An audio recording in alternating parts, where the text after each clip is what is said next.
আমার জীবনের কিছু আসছে না এখানে, এবং আমার কোনো বইতে বা আমার কোনো কবিতাতে কোথাও, কারণ অনেকে মাঝে মাঝে আমার স্ট্যাটাস দেখে আমার অনেক শুভাকাঙ্ক্ষীরা আমাকে SMS করে তুমি কি ঠিক আছো বা কোনো সমস্যা। আমার ব্যক্তি জীবন এর সাথে আমার কোনো উপন্যাস কবিতা আমার ফেসবুক স্ট্যাটাস কিছু নেই।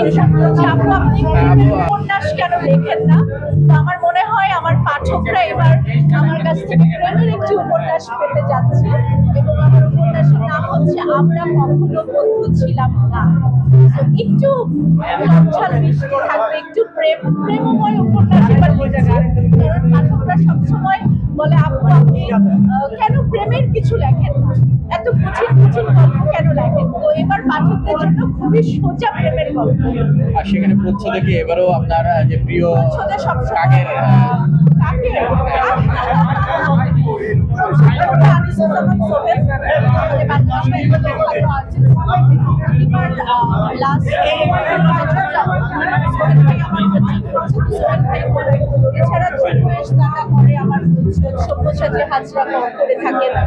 তাদের সাথে আমি কাজ করতে পছন্দ করি, যারা আসলে প্রচ্ছদের কাজটা। আমি জানি যে আপনার প্রত্যেকটা কাজের সাথে কাকের একটা সম্পৃক্ততা আছে এবং আপনি সেটাকে সুন্দরভাবে উপস্থাপন করেন। বইয়ের ক্ষেত্রে সেটা থাকছে কিনা এবার কোনো একটা জায়গায় প্রচ্ছদের উপরে নিচে বা পাশে বা নামের ভিতরেও?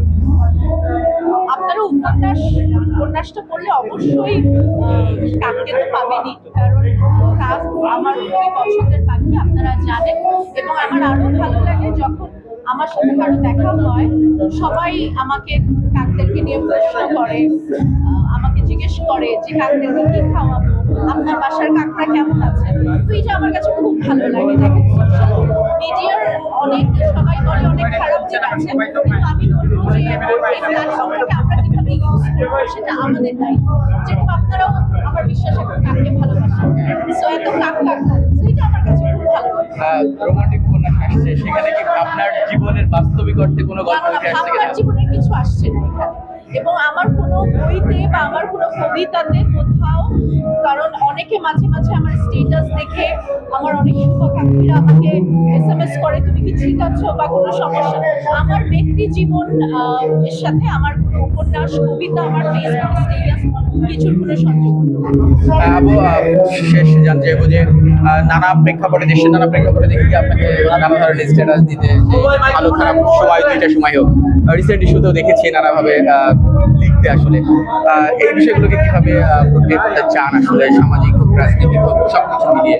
দেখেন, এখন আমার জীবনের মূল বই হচ্ছে আমি অনেকগুলো সিনেমা করছি একসাথে, এবং গত বছর আপনারা জানেন যে আমি অনেক কয়টা ছবি একসাথে সাইন করেছি, এবং এবার আমার কিছুদিন পর থেকেই আমি একটা নতুন সিনেমা শুটিংয়ে যাব, সেটার নাম বলতে পারছি না সঙ্গত কারণে, আপনারা জানবেন। এবং আগামী মাসে আমি 2টা সিনেমার শুটিং একসাথে আমাকে করতে হচ্ছে। তো আমি এখন একটু আসলে একদম মনোযোগ দিয়েছি সিনেমাতে, কারণ আমি তো ছোটবেলা থেকে নাটক করেছি, কিন্তু ভয়ঙ্কর সুন্দর কিন্তু আমি করেছি 2018-তে রিলিজ পেয়েছে ভয়ঙ্কর সুন্দর, এবং আমি কিন্তু অনেক আগেই আসলে রিস্কটা নিয়েছি। আমার এটা ইচ্ছা ছিল না যে আমি নাটকে অনেক পপুলার হয়ে তারপর সিনেমা করবো, এটা আমার গোল ছিল না। তো আমি অনেক আগে যেহেতু চ্যালেঞ্জটা নিয়েছি, এখন আসলে আমি সিনেমাতে অনেক বেশি মনোযোগী হতে চাই, ঠিক আছে? তো সিনেমা নিয়ে আসলে আমার সকল মনোযোগ। ওটিটি বা অন্য ক্ষেত্রে কোনো কথা হচ্ছে কিনা? ওটিটি বা অন্য ক্ষেত্রে দেখেন, আমি যেটা আপনাদেরকে বললাম যে আমি আসলে ফিচার ফিল্মের প্রতি আমি আসলে খুব বেশি মনোযোগী হয়েছি, এবং আমার একটি সিনেমা যেটা পায়েল, এটা অনেক বিগ বাজেটের একটা ছবি হচ্ছে, রায়হান খান নির্মাতা। তারপর চারুলতা নামের একটা সিনেমা হচ্ছে, নতুন যে সিনেমাটা আমি করতে যাচ্ছি সেটা আপাতত বলছি না, এবং সিনেমার স্ক্রিপ্টটা নিয়ে আমি খুবই এক্সাইটেড। এখনই বলে দেই, বাট আমি বলতে পারছি না কারণ বলতে মানা। তো আসলে আমি অনেক ওটিটিতে তখনই কাজ করবো যখন আসলে অনেক বিগ বাজেটের কিছু হবে এবং অনেক ভালো কিছু। ওকে, থ্যাংক ইউ সো মাচ।